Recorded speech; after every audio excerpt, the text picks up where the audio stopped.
Madame, Monsieur, bonjour, bienvenue pour cette nouvelle édition de En Bref, l'hebdo Art de Vivre à la Champenoise. Au sommaire de cette édition Équilibre, l'expo Champagne Palmer, The List, le champagne le plus admiré, à votre avis quel est-il? La sensation Besserade-Belfond passe à l'heure d'été, Reims, la Cité des Bulles, et puis un petit hommage à André Drapier, bien sûr, qui nous a quittés cette semaine. La Biennale revient avec une exposition intitulée Équilibre, ouverte à tous et gratuite. Le Champagne Palmer propose dans ses locaux de la rue Jacquard à Reims jusqu'au 30 mars une nouvelle et très belle exposition autour de 7 artistes qui, au travers de la peinture et de la sculpture, nous invitent à explorer ce concept fondamental qu'est l'équilibre. Le leitmotiv, vous l'avez deviné, est le nom de l'exposition. L'équilibre, comme l'indique Rémi Vervier, directeur général, et François Demouy, directeur de la communication de la maison, est un état de grâce, un point de rencontre où les forces opposées s'accordent dans une parfaite harmonie. Comme un vin qui atteint sa pleine maturité, ou une œuvre où chaque trait trouve sa juste place, il résulte d'un cheminement où le temps joue son rôle, affinant, ajustant, révélant. Ce vendredi avait lieu le vernissage avec la présence des artistes et vous allez pouvoir admirer encore les œuvres jusqu'au 30 mars en accès libre de 14 h à 18 h au siège de la maison.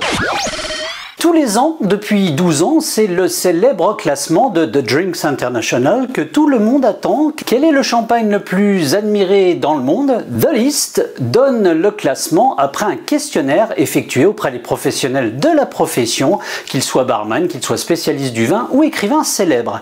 La qualité, la constance, l'expression autour du brut sans année jusqu'au cuvée spécial, la force de la marque ou encore le ratio prix-qualité sont autant de critères qui sont pris en compte dans ce classement. Cette année, c'est encore le champagne Louis Roederer qui est en tête du podium, suivi par Krug, Bollinger, Bilkar-Salmon et Charles Hetzig pour les 5 premiers du classement qui en dénombre 40.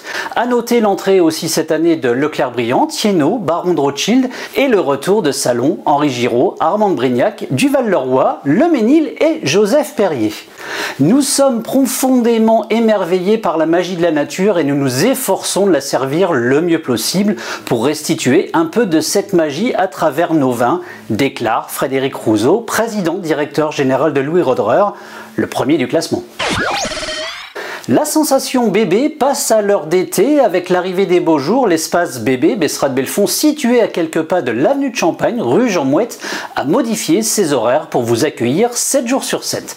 Une belle terrasse ensoleillée ou, s'il fait encore un peu frais pour vous, un espace intérieur élégant et chaleureux aux couleurs de la marque vous propose de découvrir les cuvées de la maison ainsi qu'une petite restauration. La sensation bébé, bar à champagne mais aussi boutique pour des cadeaux un petit peu sympas, un peu original, c'est ouvert du dimanche au jeudi de 10h30 à 19h et du vendredi au samedi 10h30 20h. La Cité des Bulles, il a fallu d'un poste de Jean Vergès, reposté par Arnaud Robinet, le maire de Reims, pour affirmer et connaître enfin un peu plus le destin du bâtiment en centre-ville qui a jadis abrité la Clé de Sol, Gosport ou encore plus récemment un magasin de décoration. Un espace de plus de 1500 m² pour découvrir l'histoire du champagne, sa légende, ses origines et surtout la construction d'un mythe qui a inspiré les arts, la littérature ou le cinéma et surtout un certain art de vivre à la champenoise. Ainsi, cette future Cité des Bulles devrait ouvrir fin 2025 avec un espace de dégustation de 300 m², un parcours historique de 700 m² et une piscine à bulles à suivre donc.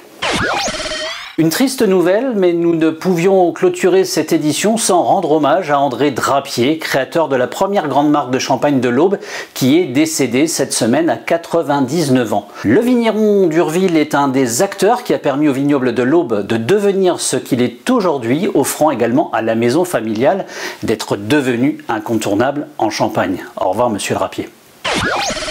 Voilà, c'est terminé pour aujourd'hui. Retrouvez-nous bien sûr sur artdevivrealachampenoise.com et l'ensemble des réseaux sociaux. Vous n'oubliez pas, vous pouvez sponsoriser cet hebdo ou alors n'hésitez pas aussi à nous envoyer vos nouvelles en bref, @artdevivrealachampenoise.com. À très vite.